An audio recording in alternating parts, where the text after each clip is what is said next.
One Piece manga chapter 937. I think a lot of us can say that this is a chapter for the Zoro fanboys, and I'm not complaining because this chapter was absolute greatness. Now, in terms of my enjoyment of this chapter, this was a good 9 out of 10 for me because we're getting more insight when it comes to Wano, but also information about Ryuma back when he was alive. This chapter focused more on Zoro if anything, but Oda is definitely giving hints towards Luffy's next power-up, and this might be one of his biggest in terms of Luffy's attack power, which I will talk about later in this video. But let's start from the beginning. Now, the first part of this chapter starts off with Big Mom and Chopper, but there wasn't anything of note to talk about specifically, but we do know that they're on their way to Udon, which is where Luffy's at right now. So it seems like Big Mom might play a part when it comes to the prison escape, even though I think Luffy and Kawamatsu should be able to handle things on their own and meet up with Big Mom afterwards. I don't necessarily think it's gonna resolve in the defeat of Queen either. They're probably just gonna escape,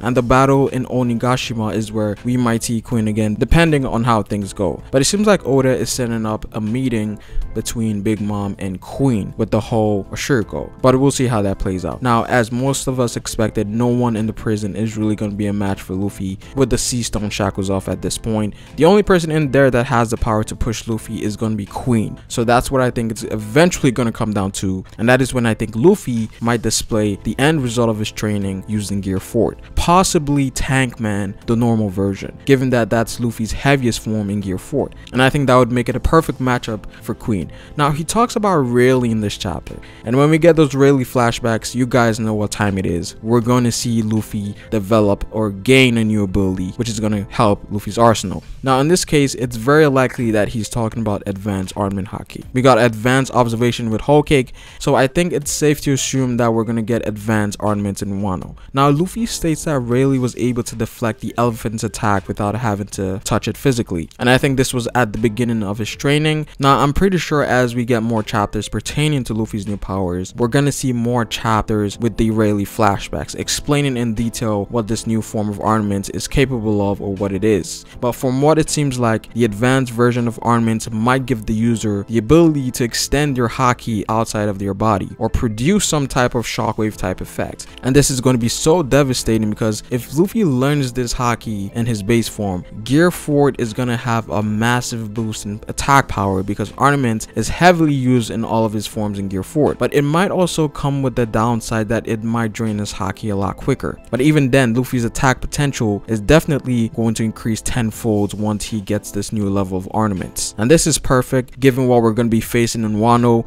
Luffy needs to get this increase in his attack potential, not just for the calamities but also for Kaido, and it seems like having your hand open might be important in using it because this is the case when Rayleigh used it, and this was the case when the admirals used it against Whitebeard, and we also saw it with Sentomaru. Again, I think this power-up is going to be important for Luffy moving forward in Wano. We then move on to Zoro versus the individual who stole Shisui, and we find out that his name is Gyukimaru, and we got a lot of information pertaining to Wano and also Ryuma, one of them being that Wano was once a country of gold, which I'm not surprised because they seem to have a huge concentration of sea stone, so I'm not surprised if they had other resources as well. And it was said that Ryuma was the person who kept Wano in check from outsiders. Now, we also knew about Shisui being one of the national treasures of Wano, and this was stated by Kinemon post Punk Hazard. And in this chapter, it was revealed that the other national treasure is a title that was given to Ryuma, and this title was Sword God. And this is hype because I feel like this is a title that's even above the world's greatest swordsman. And is there a chance that Zoro is going to be recognized by the people of Wano as the next Sword God, given that he's following in the same steps as Ryuma in a sense? That would be hype. Now, Gyukimaru also said something very interesting. He stated that Shisui became a Black Blade after the many battles that Ryuma had, and I think this is going to spark a lot of theories in the communities, specifically or maybe about the inherited will. And I'm actually glad that Oda is diving into the cursed and Black Blades because we haven't really gotten any information about what makes them special from normal blades, and hopefully we get more answers moving forward. We then move on to Zoro Vs Kamazou, and I think we actually saw this guy in one of the silhouettes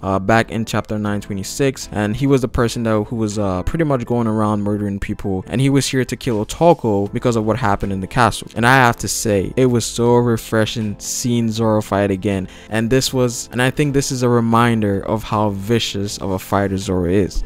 Now, Zoro did get impaled, but that was because Zoro was distracted by Gyukimaru, and even then Zoro used that to his advantage to one-shot Kamazou. Now this was the same move that he did against Hyozo back in Fishman Island, but it seems like he infused Haki in this version. So I can definitely say that the Zoro hype is real, and I cannot wait to see what Oda has in store for Zoro in this arc, because this chapter was pretty damn good. But again, just my quick thoughts on the chapter, and there happens to be no break next week, which is great because Oda usually takes breaks after, I guess, 3 chapters, so that's great for all of you One Piece crackheads out there. But again, comment down below what you guys think about this chapter, like the video if you liked it, and subscribe for more One Piece content on this channel. It is Pharaoh, and I will see you guys later. Peace.